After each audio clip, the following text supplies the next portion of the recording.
You know, when that whole idea of the United States buying Greenland first hit the headlines, it was pretty much treated as a joke, right? A bizarre real estate fantasy from a former developer. But what if it was something else entirely?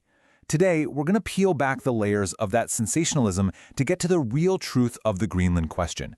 This is a story about geography, about a forgotten piece of history, and really a high-stakes geopolitical chess match for control of the future. It's way more complex and, frankly, a lot more important than you've been led to believe. So, the public reaction was pretty much what you'd expect. A mix of confusion, ridicule, and of course some diplomatic outrage. The media had an absolute field day with it. But the analysis we're diving into today argues that underneath all that noise, there's a very serious strategic calculation at play. Yeah, the conversation might have sounded clumsy, but the intent behind it, deadly serious. While all the headlines were obsessed with the how, the real story, the one that truly matters, is buried in the why. So which one is it? Is this just a transactional whim, or is it a calculated move to secure American dominance for the next 100 years? That is the central question we are exploring today. We're going to cut right through the rhetoric to reveal the long-term strategic imperatives that have put this massive, ice-covered island right at the center of global power competition. Before we jump in, don't forget to like, share, and subscribe, and check out the links in the description if you're looking for a real estate agent in your market or you need life insurance. My team and I can help you anywhere nationwide. Okay, so here's how we're going to break this all down. First, we'll re-examine the Greenland question itself. Then, and this is a big one, we'll uncover a forgotten agreement that changes everything you think you know. We'll identify the real goal behind all the public drama, which is leverage. Then we'll break down the 3 key strategic imperatives that are driving this whole situation. We'll analyze the geopolitical fallout with America's allies. And finally, we'll explore what happens next and what the most likely outcome of this entire affair really is. First things first, let's establish exactly why Greenland matters so much. It's really about geography. Its location is a strategic linchpin. I mean, it sits right on top of the shortest air routes between North America and Europe, and it's our forward observation post, looking over the top of the world right toward Russia. It's also about history, a long-standing, quiet partnership in national security. And as we're about to see, it is very, very much about the future. Now here's where it gets really interesting. Nearly all the public commentary, all the hot takes you heard, all the expert analysis, it misses a single fundamental fact. And it's a fact that's not buried by some conspiracy, but just by the dust of historical archives. This one little detail completely reframes the whole controversy. It reveals that the current conversation isn't about the U.S. trying to gain access to Greenland. The secret is, they already have it. And that's what brings us to the real twist in this whole story, the secret history that underpins everything. To understand America's position in Greenland today, we have to go back in time, all the way to the dawn of the Cold War. See, this isn't some new relationship. It's a very old and a very, very important one. And this right here, this is the crucial piece of the puzzle. The 1951 U.S.-Denmark Defense Agreement. It's a public record, but it's been largely forgotten. This agreement explicitly gives the United States the right to conduct its primary national security functions in Greenland, unmolested. And what's really crucial here is that this isn't some historical relic. The Danish government itself confirms this agreement is still valid and enforced today. It's the legal bedrock of America's presence there, including the absolutely critical Patuxent space base. So think about it. The U.S. isn't an outsider begging to get in. It's already there, with treaty-backed rights. This changes everything. If access for national security is already guaranteed, then why the sudden loud and diplomatically explosive talk about buying the island? Why escalate all the rhetoric now? The answer, in one word, leverage. The public talk of a purchase isn't the literal goal. It's a negotiation tactic. I want you to think of it as an extreme opening bid in a negotiation, one that's designed to force a dialogue with Denmark and secure something far more valuable than the existing agreement provides, permanent, ironclad guarantees for the future. This is the part you really have to get.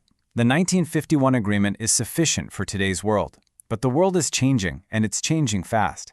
The Arctic is melting, rivalries are heating up, and a treasure trove of resources, once locked beneath miles of ice, is now becoming accessible.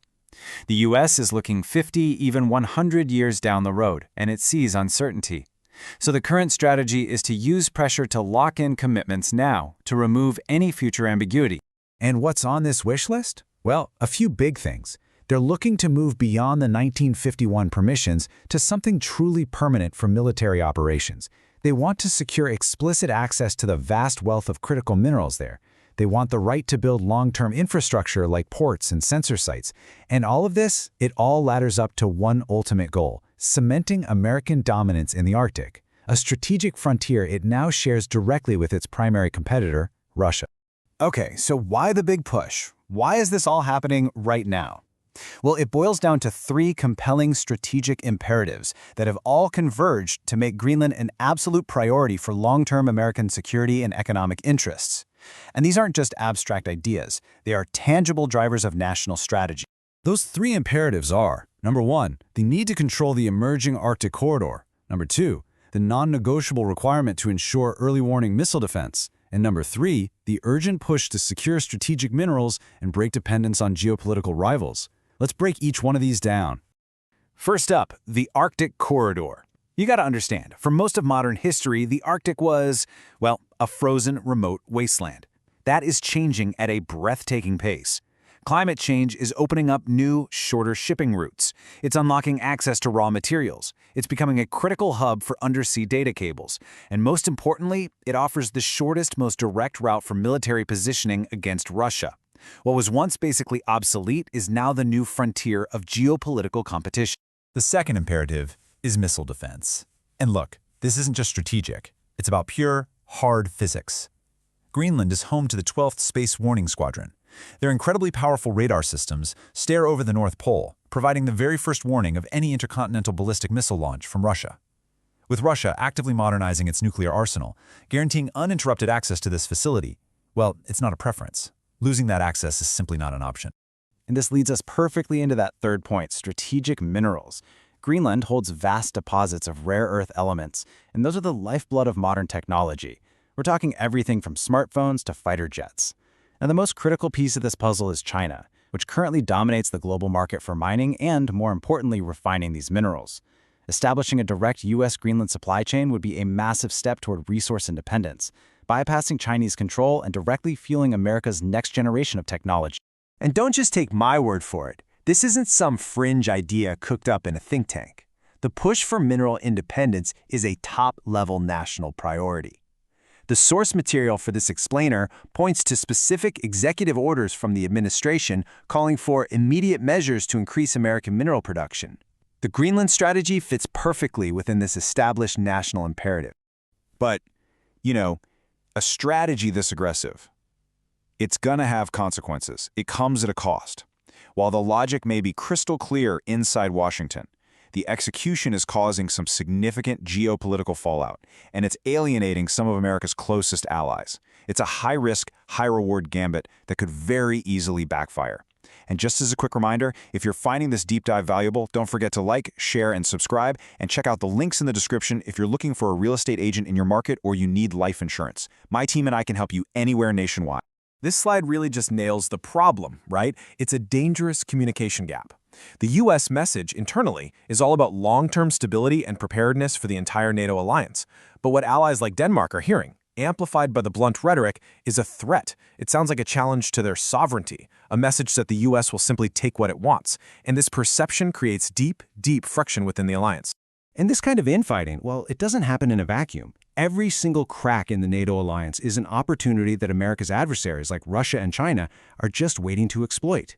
They absolutely thrive on this kind of division, using it to portray the U.S. as an unreliable and aggressive partner. So the very act of pursuing security, if it's handled poorly, can actually create new insecurities by emboldening the very foes you're trying to counter. All right, so after all that, given this complex landscape of strategic needs and diplomatic risks, where does this all lead? Let's try to look past the alarmist headlines for a minute and focus on the most probable outcome. Let's just cut to the chase and ask the two most dramatic questions head-on. Will the United States take Greenland by force, or will it actually succeed in buying the country outright? Based on this analysis, the answer to both of those questions is a pretty emphatic no. The reality is, it's going to be way more subtle than all that. The most likely outcome is far more nuanced. There will be no military conflict. There will be no purchase of sovereign land. Instead, the final resolution is going to be transactional. As the source material puts it perfectly, Money will be transacted in exchange for promises, not in exchange for property. What does that mean? It means financial deals, significant investment or aid to Denmark and Greenland in exchange for legally binding agreements on mineral rights, infrastructure, and permanent military basing. The end result will be a new layer of long-term guarantees, giving the U.S. the security it's looking for in the 21st century. And that kind of leaves us with one last big question to think about. The Greenland affair is a really powerful case study in modern geopolitics, showing how something like climate change can completely redraw strategic maps. It forces us to ask, in a world of renewed great power competition, what is the true price of security? Is it land? Is it money? Or is it the trust and unity of long-standing alliances? That's the real question at the heart of this new Arctic competition. If you enjoyed this deep dive, make sure to subscribe for more explainers just like this one. Thanks for watching, and one last time, don't forget to check out the links in the description if you're looking for a real estate agent in your market or you need life insurance. My team and I can help you anywhere nationwide.